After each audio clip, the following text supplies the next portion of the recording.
Happy Sunday. Guess what I did today? I went and saw Ozzy Osbourne today. Ozzy Osbourne was in his Scream tour with Slash. Yeah, and Slash played a Velvet Revolver song, Slither. They played Sweet Child of Mine. They played Mr. Brownstone, Paradise City, and Night Train. So those are really good classic Guns N' Roses songs. And then Ozzy, who has a new guitarist, Gus G, since he got rid of Zakk Wylde. Seeing Gus G in performance, they did in the middle of the concert. He did a huge guitar solo.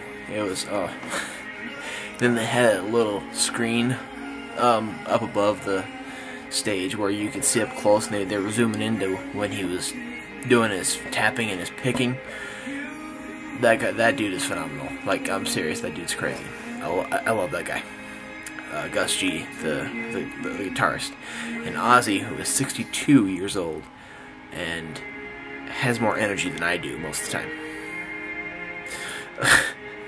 time. He sprayed foam and dumped water on the audience in the front row. I was not in the front row, but the people who were in the very, very front row got foam and water sprayed on them. And Ozzy also dumped his head in a bucket of water because he was energetic, and he was screaming, and he was like, "I can't fucking hear you." He was screaming that, and then he was like, he kept saying, "Make some fucking noise." He said that quite a lot. So it was just awesome. I mean, just to see a guy like that have so much energy. Oh my gosh! And then Crazy Train. He played Crazy Train. He played Road to Nowhere. He played Shot in the Dark. He played Mr. Crowley.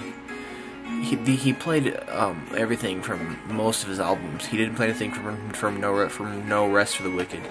He didn't play anything from Diary of a Madman either, which I thought was surprising because you got some good hits on Diary of a Madman. You got Over the Mountain.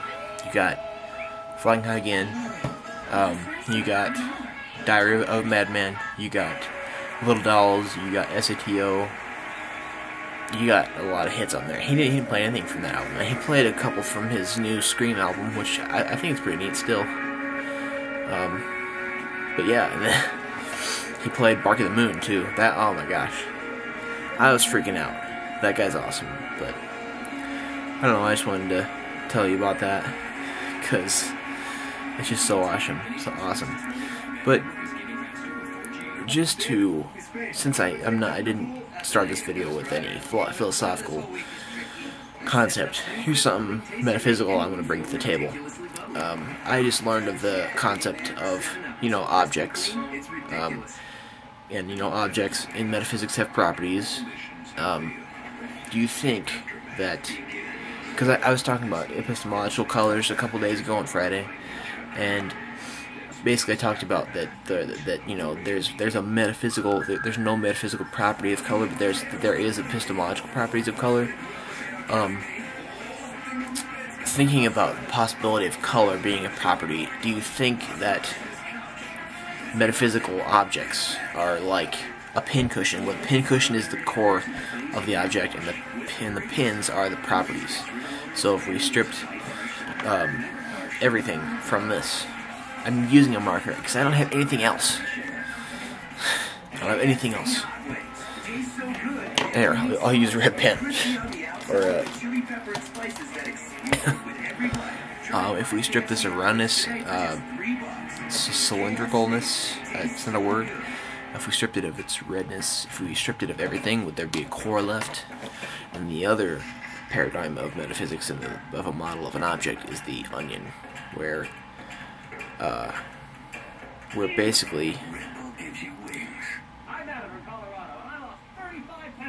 there is a onion, where the object has layers of properties, and then you could just peel everything away and there would be nothing left. So anyway, that's the idea we have here. So that's just one thing I want to bring to the table for a little bit. Anyway, hope you have a great Sunday, and I know I did.